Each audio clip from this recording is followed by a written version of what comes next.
Welcome back, everyone. We hope you're doing well. This is video number 3 in our series, and it is titled How to Get Recruited, 3 Important Steps Recruits Often Get Wrong.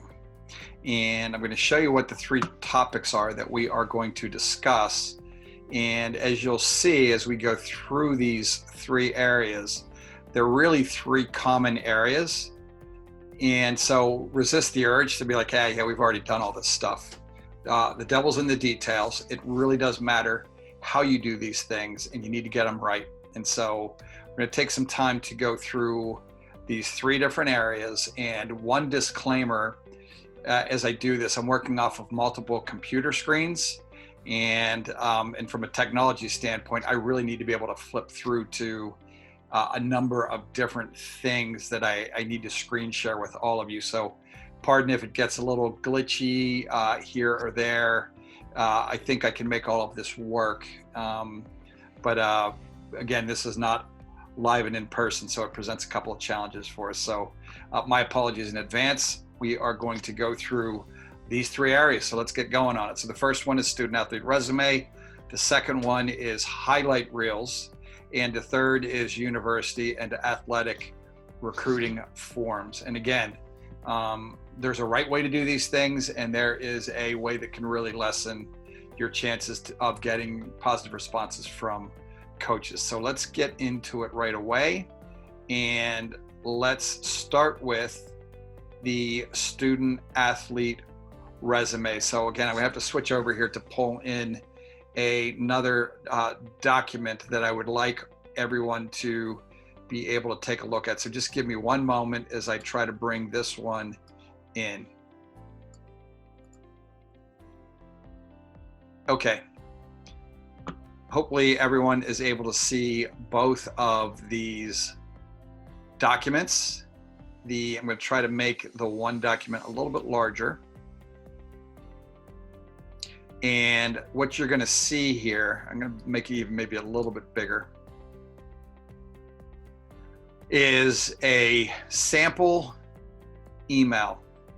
I'm sorry, a sample student athlete profile that I want to walk through with you. It is detailed, but it's brief, and that's the key. You want to have the right information on it. So as I'm talking, feel free to just start really perusing this document, and I'll run through a few different items on it. So what you want to do on your student athlete resume is and I'll point a few things out.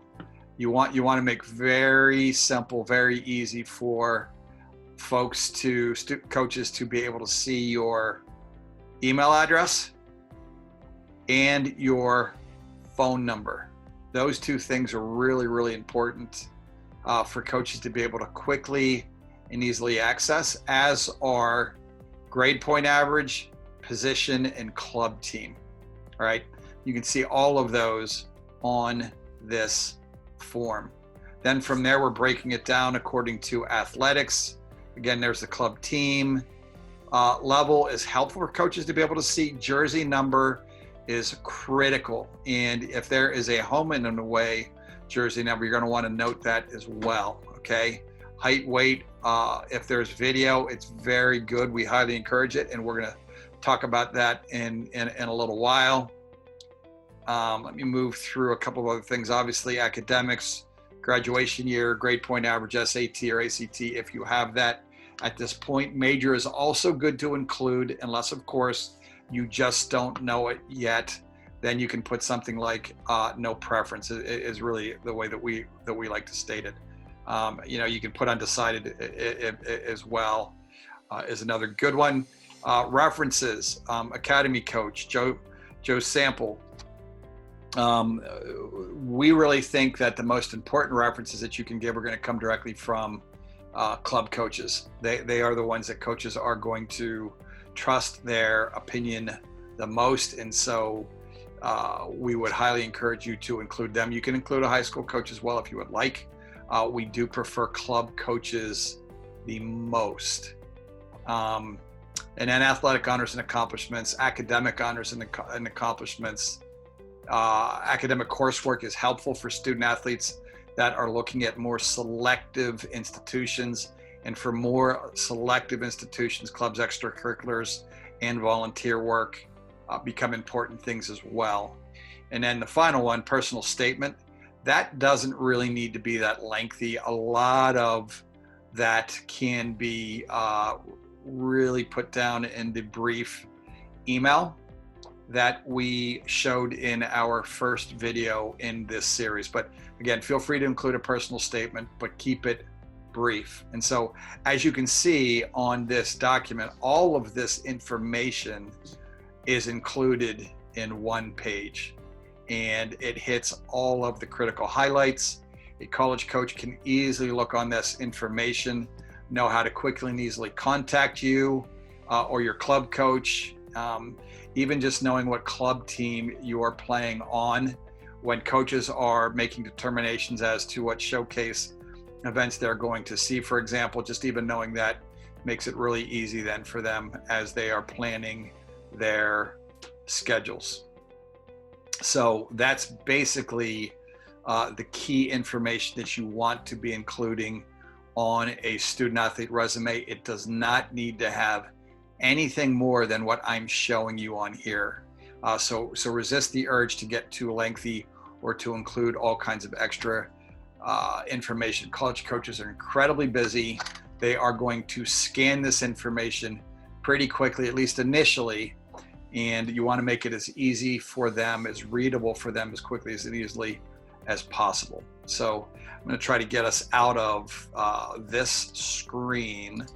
So give me a minute, and I'm going to move us back to a fuller screen here. Again, my apologies for having to jump around a little bit here. Okay, so continuing on from the student athlete resume to highlight videos. What I'd like to do is we talk about highlight videos. Number one, they are critically important, especially at this point with COVID-19 and the social distancing issues, travel issues for coaches, budget issues for colleges and coaches' recruiting budgets. Highlight videos have become increasingly important. And as a result of that, what I'd like to do is to just actually go through and show a sample highlight video. It's actually one that Future 500 created. And I'm gonna go through a portion of it just to try to give everyone an idea of things to look for or what college coaches look for. Again, as I've indicated before, as a head college coach for 25 years, I'm still a part-time assistant college coach with my brother, Dan Wagner, who's the head men's soccer coach at Franklin and Marshall. And so I have and continue to look at a lot of player film. And so I'm going to kind of try to go through it with a little bit more of a college coach's eye as I do this. So again, apologize for the nature of having to jump around this way. Let me pull this up and let's walk you through a little bit of this video. So a couple of things that you're seeing, just really quickly, putting your name on there, high school on there, graduating class on there is all fine information, club team, jersey number, that's all fine. Once again, you're going to have all that in your student athlete resume. Okay. So as we go through this film, a couple of things that you're going to notice. One, that I was just showing there, some kind of a circle or an arrow is essential. I love this video clip because it shows his speed with a ball in the open field. That's something that's going to be very helpful for a college coach to see. Once again, you're seeing the circle, which is very helpful. The video quality, as you can see, is very high. And then a really important thing, this film is being shot from about 15 feet up from a video tower. You want your film to be up, not super high so it's hard to see players, but high enough that they're able to get a good angle, but yet again, close enough that they can see the detail of a player. So here we go again, there's the circle, which is happening before the player receives the ball or before an action sequence. Okay, so here we go again. It's before it, about 5 seconds, 3 to 5 seconds before. I love this clip because right now it just showed his off the ball running. If you saw that, the clip continued and showed him sprinting forward. Another one, just showing him. See how we continued the clip so you can see how hard he sprinted forward. Coaches love that. Make a pass, make a forward run, break the line. Here's another one. Again, we'll let a couple of these. Now that one, maybe it's a great clip, maybe it's not. It's good showing his ability to receive balls back to goal, but the ball bounced up in the air, which isn't a great first touch. This one is just a great ball in the space. Shows his ability to strike a ball at range and accurately weighted. Great turn and really a sense of urgency to get forward quickly and to penetrate with a good penetrating pass. Another one here. I think he receives this ball. Nope. Okay, he doesn't. That's fine. Just a good negative pass. So what's happening here is that's another one that he bobbled. That's not perfectly ideal. I might not have put that in. What you're seeing is a lot of different angles and options on this player's ability. I'm not going to carry it forward much more. Another great turn, and once again showing his range. All right, so let's stop it here. And what I'm simply going to turn around and say is, any college coach is going to look at that video, and there's another 3 minutes of film. By the time they get through it, they're going to have a pretty good understanding that this player is a intelligent, good vision, good skill, very good passing range, pretty athletic, really loves to attack and get forward off of his passes. It gives a college coach a pretty darn good feel for what this player's attributes and abilities, and even a bit of a feel for what this player's personality as a player is. So let me talk a little bit now about what a college coach is going to do with that film. So I think sometimes people get concerned that when they turn around and hear, well, a college coach isn't going to recruit a student athlete just from their film. And for those of you that have heard that, there's truth to that. But there's varying degrees of truth to that. So I'm gonna, in the interest of brevity on this, I'm gonna state it this way.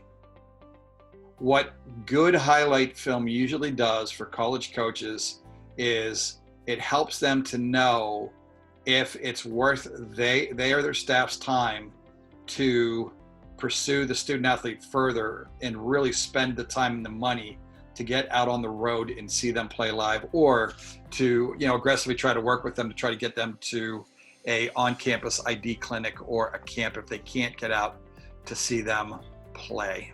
And so it is a really important step in the recruiting process for most college coaches. So going to bring you back into the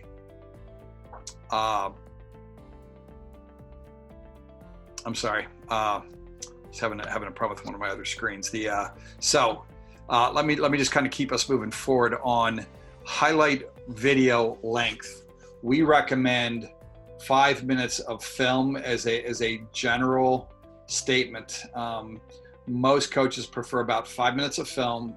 The way that we like film generally shot is to, again, show that circle or arrow of the player about 5 seconds before, 3 to 5 seconds before they're about to receive the ball, or before they're about to head a ball, or before they're about to make a save, or before they're about to get stuck in on a tackle, and then let it run for about 5 seconds after that. So you're typically ending up with about roughly 10-second clips, and you do that enough times until you have 5 minutes of film, And that's initially what a college coach needs. And then from there, if they want to see a whole half of a match or even an entire match, then they can ask you for that, and then you can send it to them. But most of the time, most coaches just don't have time to sit there and watch an entire half of a match or an entire match of a player, and they prefer to have highlight videos, again, shot from elevation against quality competition, preferably on a quality surface, and with very, very clearly indicated arrow or circle that points out the player every time, so they don't have to guess. We have on our website, if you go to Future 500, you can even Google it and put Future 500 ID Camp, and anything like Future 500 ID Camp highlight video, making a highlight video, our blogs will actually come up, and there's some pretty helpful information there too. So feel free to do that. And then we also have, through our other company, Athlete College Advisors, I'll pull this up ever so quickly. We do have in our software a very, very easy highlight video creator. It's incredibly simple to use, and it pretty much does everything that I just showed on that other video, although that video was not made with this particular software, please know that. But it's incredibly easy. You can figure it out in literally 5 or 10 minutes. You know, a 12-year-old could figure it out, and it does a really nice job too.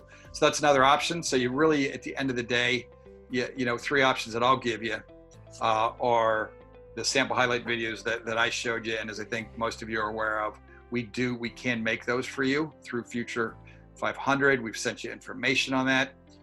You can make your own. Go to our blogs and read them, and it'll tell you how to make them on your own if you don't get freaked out by that kind of stuff. Or again, there's our in our ACA platform, you can go to that link and you can sign up and you can use our software that way as well. So just a couple of different options, but I can't stress highly enough how important highlight videos are for college coaches, especially in COVID-19. So again, my apologies with the glitches. So the next one, the college athlete recruiting form. I'm going to show you examples of this here in a moment, but every college has a student athlete recruiting form that is on their website, and I'll show you examples of it here in a moment, and then I'll explain it a little bit more. But you want to complete this college athlete, student athlete recruiting form before you send your email with your resume and your highlight video. And the reason why you want to do that, you want to fill it out accurately and completely. And the reason why you want to do it is so that then when you're creating that email, and if you go back to the first video seminar that we showed, where we were showing the emails, you can include in that email that you have already completed their student athlete form. And what that'll do is it will alert them to go back in and look and see all of your information. And so let's take a look at one. I'm gonna pull one up. This is Haverford College's form. And so if you look, every college's website is going to be slightly different. But somewhere across the top, you're usually going to find something that says recruiting questionnaire or something similar to that. So if you just click on that, that is going to bring up their form. Okay. And I'll very quickly scroll through this. A lot of the information that they're asking for in this form is the information that you have already included in the PDF example of your student athlete resume. So you might be asking the question, well, why do we then have to fill this thing out too? And the reason for it is because all of this information then automatically goes into the college coaches recruiting software, their CRM that they use. And it really helps them to automate their recruiting process. And you want to make it as easy on the college coach to be able to recruit you as possible. So yes, it's another step, but you need to do it every single time that you are reaching out to a college. And so, again, I don't think there's really any point in me talking too much in detail about all this information. You'll see the overlap from the PDF student athlete resume that I showed you previously. It's redundant. We know that. Put all of this information that you can possibly put in, and then hit the submit button. Okay. Again, it's time consuming. So the recruiting process is time consuming if it's done well.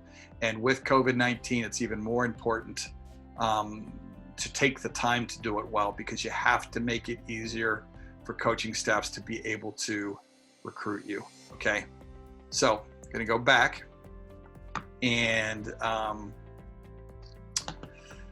then you're going to take another step. Okay. And the next step is the college admissions interest form. And you're going to complete that form as well, even though you completed the student athlete form. And what this admissions form does is it allows you to directly receive general information from the college, including information on, it's going to be other information from the university on merit-based scholarships and other aid, and times for college open houses, all kinds of different information. Some colleges, athletic information, when you fill that out, it automatically goes and syncs up very well with the universities, and at other colleges it doesn't. And so it's almost impossible to know, obviously, who's syncs up well and who doesn't. So you just need to do both. And you can include that in your email as well, that you've completed both of these forms when you're talking to the college coach. So again, realize it may seem slightly redundant, but every college has general information. You just got to look for it. Unfortunately, for this one, there is not always as easy of a way to find their form. For this particularly, for Princeton University and their undergrad, I just went to undergraduate, clicked on undergraduate, and then actually when I was scrolling, I found their request information form. This isn't an applying form, it's just a request information form. That's all you're doing is you're going to be able to find it, and here's what theirs looks like. Okay, now this one is not going to ask for probably quite as much information as that athletic one. That's the good news, because again, right now you're not applying.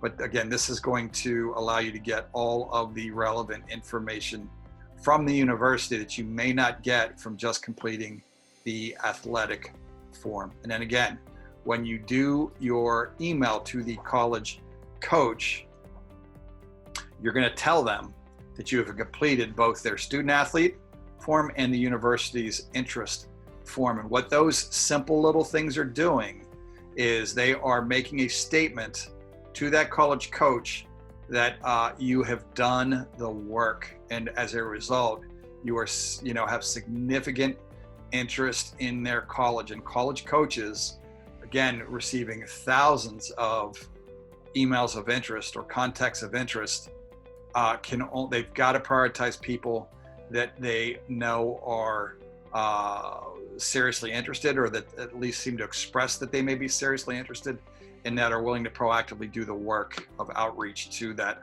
college and college coach. So it's, again, I'm belaboring it, it's redundant, but you got to do the work. And on a final note, if you go again back to our first video seminar on fit, this is why we turn around and say more is not better. You've got to determine fit and start to narrow down so that you can do the time-consuming work of reaching out to college coaches the right way, if you're going to really increase the odds of them being willing to respond back and engage with you in the recruiting process. So, wrapping up this video with a couple of commonly asked questions. I think I've hit this one pretty good, but I'm going to hit it one more time, and that is, how important is video? As I've indicated previously, with COVID-19, universities are experiencing significant financial turmoil and have responded by a lot of cuts to athletic programs. And part of those cuts at many institutions looks like furloughing or cutting assistant coaches, and most head coaches don't do that much initial recruiting, the early preliminary recruiting. It's typically done by assistant coaching staffs. And so if those coaching staffs are being reduced, it makes it that much harder for you to get positive responses back from college coaches. And so you've got to do the work. And again, they just don't have as much money to get out on the road. Recruiting budgets, many schools have been or are going to be reduced. And so video is critically important in making it easier for college coaches to make an assessment about you. So then the next one, I don't have a current video due to COVID-19. And we've heard this a number of times now. What do I do? Obviously that one's a challenge. What we would turn around and say is that if you can get as much film as possible, going back to, if it has to be last fall, that's okay. If it can be late fall, winter, early winter before things start to get shut down in March, and you can put film together that way from your most current stuff, that's the best. If it's got to be a year old, then it's got to be a year old. But I think most coaches would prefer to see something within the last 6 to 8 months, if at all possible. And so again, if that requires you to have to make to do an additional video, then you got to just go ahead and do the work and get it done, because current video is most helpful for coaches. And then the final one, number 3, why do I need to complete both the athletic interest form and the university interest form? We are looking at a lot of colleges, and that is time consuming. Again, I think I just hit it a couple of minutes ago. More is not better. If you take a proactive instead of a reactive recruiting approach, you're going to have been figuring out potential colleges proactively that might be a good fit. And as a result of that, you're not going to have a list of 100 colleges. It's going to be considerably less than that. And as a result of that, you can devote more time to a relatively smaller group of colleges. And again, that size is going to vary depending on if you're a freshman, sophomore, junior, or going into your senior year. But that list is, if you're doing this thing right, those lists are going to be smaller, relatively smaller. And then hopefully as a result of that, you have the time to do the work that you need to do this thing right, and really have college coaches be willing to engage with you because you've done the work, you've put in the work. And again, coaches can really kind of tell that and sense it. So I hope this has been another helpful video. We know that it's challenging out there right now, and we wish you the very best, and we look forward to our upcoming videos as well. And again, Future 500 ID Camp, you can find our blogs there and all kinds of information on the recruiting process at athletecollegeadvisors.com or any of our social media. Thanks a lot.